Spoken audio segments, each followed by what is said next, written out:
Video করেছি, অনেক মানুষের আমি ঘোরাফেরা করছি। দিন শেষে দেখা যাইতেছে সবাই আমার ইউজ করছে, সবাই আমার যার যার মতো করে আমার ব্যবহার করছে, কিন্তু দিন শেষে যে কথাটা ছিল মানে তারা কিচ্ছুই না, মানে আমি যেরকম ছিলাম সেরকম আমার ইউজ করে তারা অনেকেই অনেক কিছু করছে, কিন্তু শেষ পর্যন্ত আমার খোঁজখবর নেয় না। আমি তাদের খারাপ সময় বিপদে সবসময় ছিলাম, কিন্তু শেষ পর্যন্ত কেউ আমার জিজ্ঞাসা করে না। অনেকে ভালো অবস্থান আছে, কিন্তু এখন আমার কেউ খোঁজখবর নেয়, কেউ জিজ্ঞাসা করে না। তো আমি 2 মাস হয়েছে বা 4-5 মাস ধরে আমার ইউটিউবে একটা ভালো অবস্থান আছে। তো আমি ইউটিউবে ইদানিং ভিডিও করতেছি, আমার মোটামুটি একটা আর্নিং আছে। তো এই আর্নিং দেওয়া ওই যে তুহা ভাই, জান্নাত তুহা যে বলে, ওনার সাথে আমার একটা ব্যবসা দেওয়ার কথা ছিল। তো সাহেব ভাইয়ের সাথে আমি ব্যবসাটা টাকা পয়সা ম্যানেজ করছি, বা 5 লাখ টাকার মতো ম্যানেজ করছি। তো আমি বিজনেসটা দিব। তো উনি কি করছে, আমার মাঠে নামছে, সেলুন দেখছি, সবকিছু করছি, সবকিছু ওকে। শেষ পর্যন্ত উনি নাকি আমার বলছে যে আমার নাকি লেভেল নাই, আমার চলাফেরা ভালো না, তুমি যাদের সাথে চলো ওরা কোনো লেভেলে না। আমি হচ্ছে চলি, লাইলাপু আছে, দিদি ইমরান ভাই আছে, অনেকে আছে, আমি যাদের সাথে চলি তারা বাংলাদেশে একটা অবস্থান আছে, এমনকি আপার লেভেল আছে। তো ওরা বলছে তোমার লেভেল নাই, তুমি আরো বড়, তুমি আরো বুঝো, তারপরে ব্যবসা বাণিজ্য করবে। সাব্বির ভাই একটা সেলুন দিব, তখন সাব্বির ভাই আমার বলছে। তো আমি যতটুকু পারি আমার সামর্থ্য অনুযায়ী আবুল ভাইয়ের কথা বললাম, ইমরান ভাইয়ের কথা বললাম, ওনারা সাপোর্ট নিয়ে তারপর আমি বিজনেসটা শুরু করলাম। এমনকি সাব্বির ভাই আমার যথেষ্ট পরিমাণ সাপোর্ট দিছে।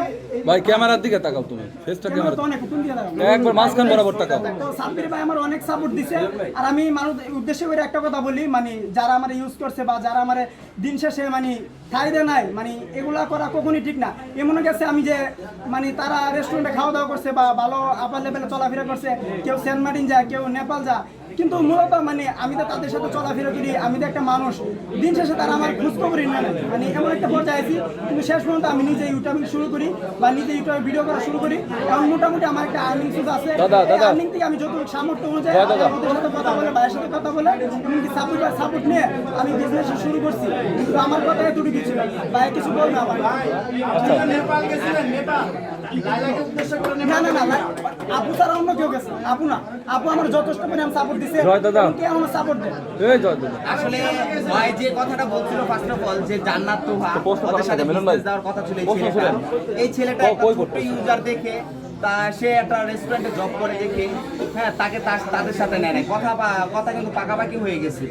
তখন তাকে এরকম ভাবে ইনসাল্ট করছে যে তোমার ফেস ভ্যালু নাই, তোমাকে আমাদের বিজনেসে নিব না। বিজনেস কিন্তু কালকে চুক্তিবদ্ধ হয়ে যাবে তার সাথে, কিন্তু জান্নাত তুহা এই কাজটা মোটেও ভালো করে নাই, যার কারণে আমার খুব কষ্ট লাগছে। আমি বিষয়টা লাইলার সাথে শেয়ার করছি।